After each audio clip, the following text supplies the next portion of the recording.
queria agradecer à comissão organizadora pelo convite. Eu falo em nome do Hospital Municipal de São José dos Campos. E o tema que foi me dado é como tratar as fraturas do húmero proximal sem implante bloqueado. É um tema difícil hoje em dia, né? A gente se depara às vezes com esse tipo de fratura e realmente, pensando na fratura e em se tratar essa fratura cirurgicamente, a grande questão é como tratá-la, né? Acho que se todos aqui tivessem todos os implantes disponíveis, eu acho que a grande maioria escolheria essa forma de tratamento, né? Com o implante bloqueado. O problema é que nem sempre a gente tem esses implantes disponíveis. Sabidamente, na literatura, essa é uma revisão sistemática agora de 2016 sobre os tipos de placa, os trabalhos corroboram que a placa bloqueada realmente é o implante de maior estabilidade nesses tipos de fratura. Aqui um outro trabalho, também mostrando um estudo comparativo entre o implante bloqueado e não bloqueado, mostrando que as forças para falha na fratura elas têm que ser muito maiores no implante bloqueado do que no implante não bloqueado. E um outro trabalho comparativo aqui com a placa Trevo, mostrando também a maior estabilidade do implante bloqueado. Então, acho que se todo mundo tivesse disponível o implante bloqueado, talvez seria a preferência de todos. O problema é como resolver essas fraturas sem esse tipo de implante. Então, eu gostaria de fazer uma pergunta para vocês. Quantos aqui de vocês trabalham em pelo menos um serviço que não dispõe do implante bloqueado para esse tipo de fratura? É um número que eu pensava encontrar aí de uns 80% da plateia. Então, vocês vejam que é uma situação difícil. Hoje em dia, todo mundo pensa no bloqueado, mas eu acho que a gente tem que resolver sem o implante bloqueado, muitas vezes, né? Então, o que a gente tem de opção, né? Então, as opções mais comuns aí, a placa em T, a placa Trevo, a placa angulada, já nem tanto mais usada, e o que salva muito dos cirurgiões, o famoso fio de Kirchner e o fio de Etibond. Isso eu acho que salva a grande maioria de nós aqui, né? Então, eu acho que antes da gente pensar no implante, eu acho que essas fraturas elas têm alguns princípios muito importantes. E eu acho que antes de pensar no implante, a gente tem que pensar nos princípios e de como fazer essa fratura ficar de uma forma o mais anatômico possível, certo? E isso deve ser aplicado antes de qualquer implante. Então, uma redução anatômica das tuberosidades, uma redução anatômica da cortical medial, sempre a preferência pela redução em valgo, o varo sempre gera mais falha.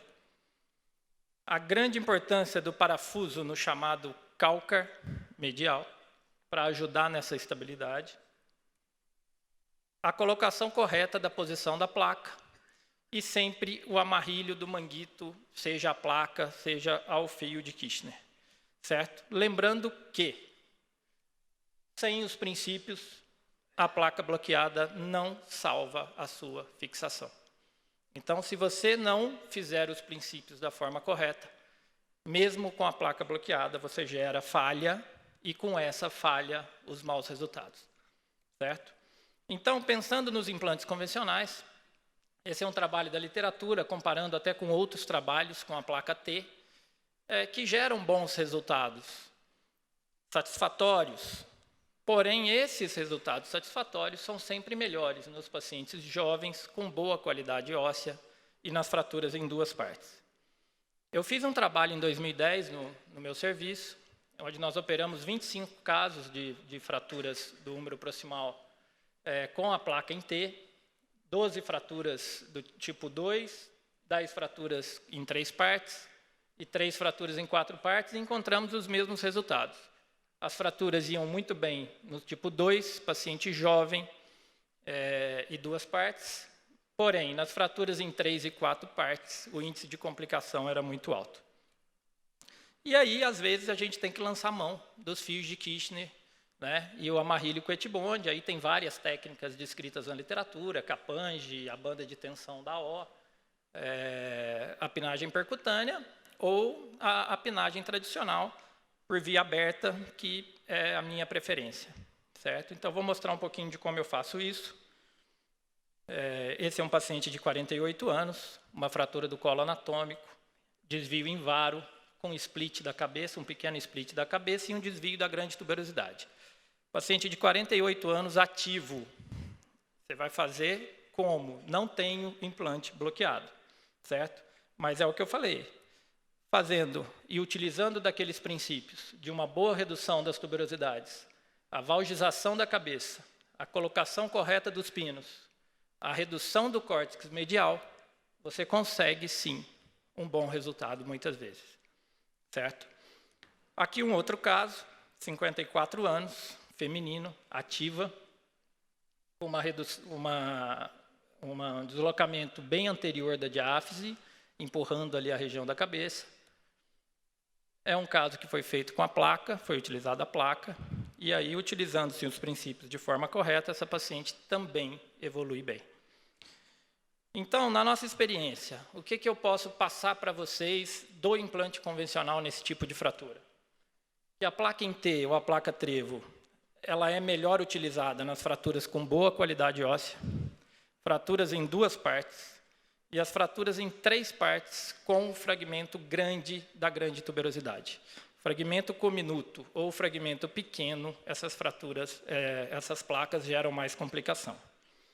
O fio com amarrilho pode ser usado em qualquer fratura, e aí te ajuda também naquelas com a cominuição da grande tuberosidade ou fragmento pequeno, e nas fraturas em 4 partes. O que eu deixo de dica para vocês? Na placa em T, é a utilização do parafuso do Calcar, nunca o parafuso esponjoso. Vocês não vão ter o parafuso esponjoso de rosca total. Esse parafuso é um parafuso de posição.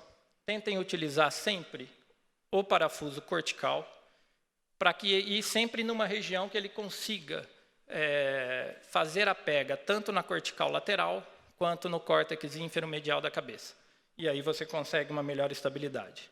E o parafuso da cabeça, os parafusos esponjosos, aí sim, e sempre tentem cruzar esses parafusos. Isso gera mais estabilidade e diminui o risco de soltura da placa. Quanto aos fios, sempre fio rosqueado. Se puder ser o fio rosqueado total, melhor. Não rosqueado só na ponta. Não usem fios lisos. O tamanho dos fios, sempre mais grossos. Não utilizem fio 1,5 ou 2. Fio 2,5 ou 3. Esse fio da grande tuberosidade, sempre que a tuberosidade permitir, é um fio que agrega muita estabilidade e ajuda na redução da tuberosidade, que eu acho um dos princípios mais importantes nessas fraturas. O fio, como se fosse um parafuso do Calcar, 1 ou 2 fios nessa posição, também te ajuda bastante. A redução em valgo, valgiza a cabeça, não tenha medo, encurta a cabeça para valgo. Eu costumo dizer que se transforma num colo só. Colo anatômico e cirúrgico vira um colo anatômico cirúrgico, porque ele vira um colo só, você encurta a cabeça, traz para valgo, que você diminui o risco de complicação. O amarrilho das tuberosidades com o fio de Etibond e um outro amarrilho do manguito aos fios, como se fosse uma banda de tensão. Certo? Então, isso gera mais estabilidade e aí você melhora a sua fixação. Fios finos e lisos. Eu acho que é um risco muito grande. Você vê uma fratura dessa, essa fixação. Já depois de algumas semanas com a perda da redução. Aqui consolidado, já com a redução totalmente perdida e consolidado vicioso. Retirado o fio, a fratura está exatamente igual à fratura inicial. E o resultado não tem como ser bom. Certo? Então, concluindo, as placas bloqueadas, todo mundo sabe que são os implantes, sim, mais estáveis, mais seguros, porém, pelo que a gente pôde ver aqui também, não é a realidade de todo mundo, e às vezes você tem que lançar mão do implante convencional. Pode ser usado? Claro que pode, desde que os princípios sejam corretos. O princípio é sempre mais importante do que um implante, e saber avaliar qual técnica trará melhores resultados com menor risco de complicações para o seu paciente. Muito obrigado.